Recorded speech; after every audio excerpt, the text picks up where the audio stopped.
points and the 8 assists on just 7 shots in the preseason because he was a finalist for 6th Man of the Year. Kemba Walker's coming in. He's like, hey, I'm embracing that. I'm not fighting to be the starter anymore. I know I'm a former MVP.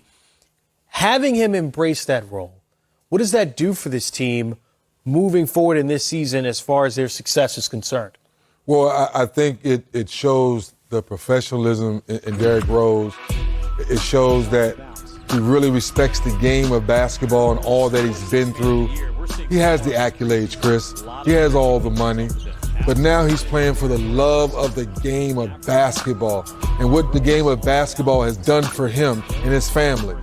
So at this point in his career, he could easily go to the front office and say, I'm Derrick Rose. I'm going to rest. It's preseason.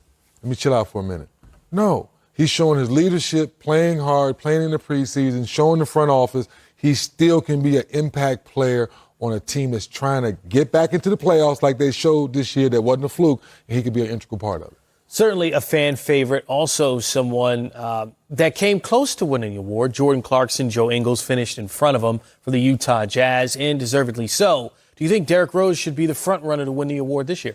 I don't want to put that pressure on making him the front runner, but what I will challenge all the voters, don't not look at him because he's coming off the bench and giving those young guys credit because his impact for the Knicks still will be at a high level. So I would say that to the voters versus saying, Derrick Rose, you're the front runner. No, just keep being you and let us voters put the pressure on us to vote for you. So for Bradley Beal, he had John Wall for most of his career. Then it was Russell Westbrook last year.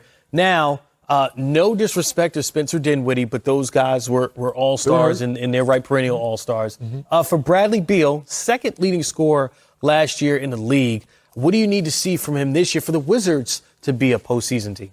How many nights can you go into certain arenas and shock people? With Harrell, Montrezl Harrell, Kuz, we're talking about Dinwiddie, Pope. You got a bunch of mixed match guys, but they can hoop. So there's going to be certain nights where guys are going to take you lightly. So if Bradley comes into the game and he's cooking, he's got 20 in the first quarter, now the opposing defense is like, okay, we got to start double-teaming Bradley. Now, Bradley, here you go. How many triple-doubles can you get this year, Bradley Beal?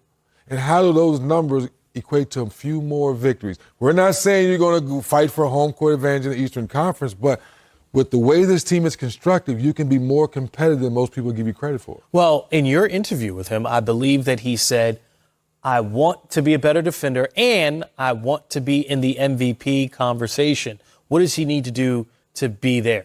He just did it. Can you lock down? Can you make first team all defense? Second team all defense. Can you make second team all defense along, challenging, is it Steph Curry again this year? Is it Damian Lillard for the scoring title again? You do those two things and your Wizards are competitive. You can't have those nights where you're at the bottom of the East, then you're in trouble.